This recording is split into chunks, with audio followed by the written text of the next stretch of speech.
Welcome to the Daily Rewind, brought to you by thisdayinbaseball.com. Thank you for joining me today. My name's Tom Hannon, and I'm your host. Today's Rewind is about the Brooklyn millionaire Wee Willie Keeler.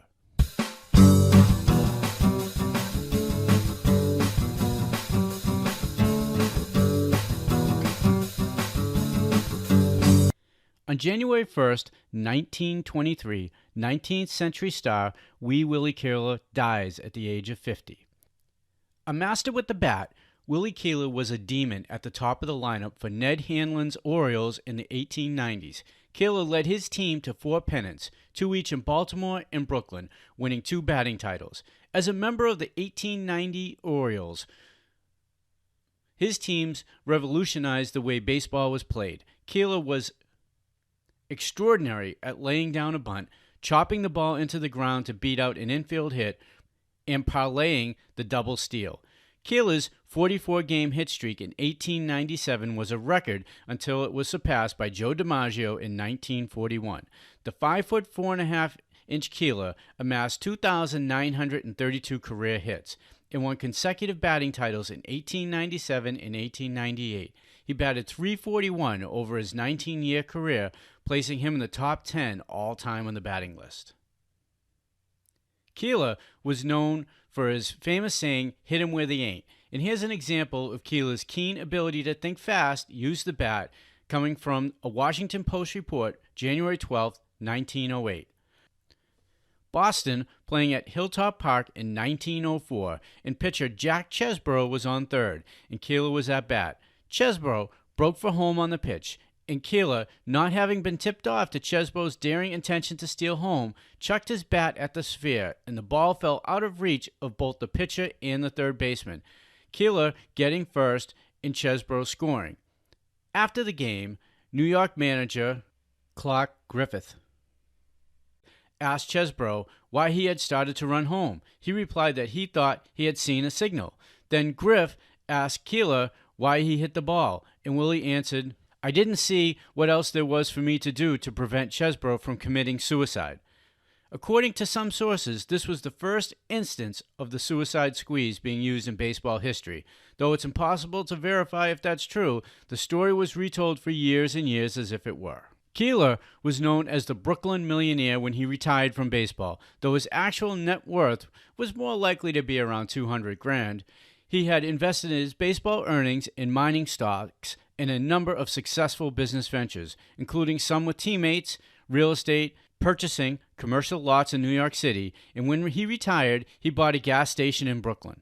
But Willie, unfortunately, contracted tuberculosis. His lifelong allergies worsened, and the gas station failed. And when the real estate market lost its speculative value after World War I, Keeler found himself broke, and he and his brothers were sadly forced to sell their childhood home. By the early 1920s, Keeler suffered from heart disease and endured chest pains and rapid breathing. He attended a Major League game for the final time when he visited the Polo Grounds for Game 6 of the 1921 World Series between the Yankees and the Giants. 2 months later, Charlie Ebbets presented him with a check for $5,500 after the owners in both leagues both contributed to the fund to help him pay off his debts.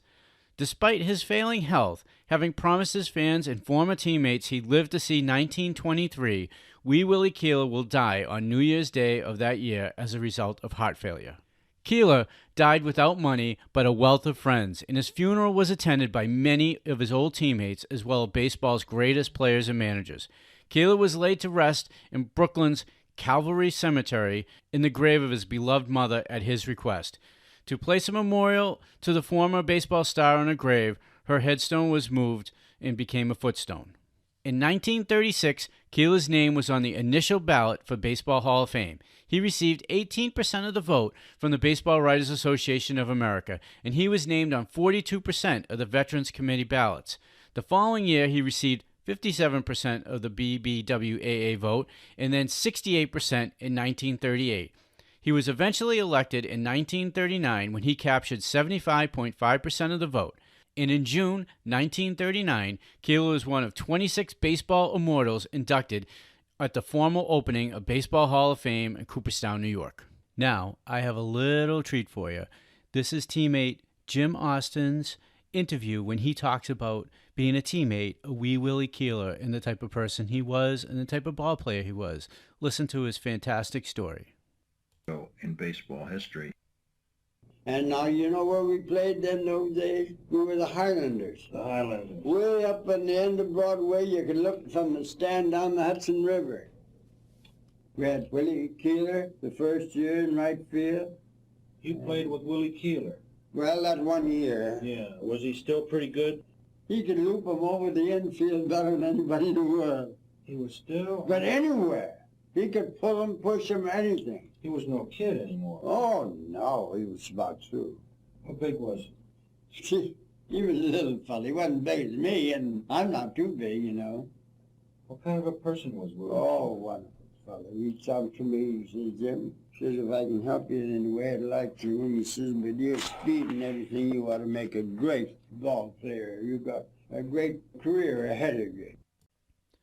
I hope you enjoyed that interview with Jim Austin talking about Wee Willie Keeler. It was a true gem.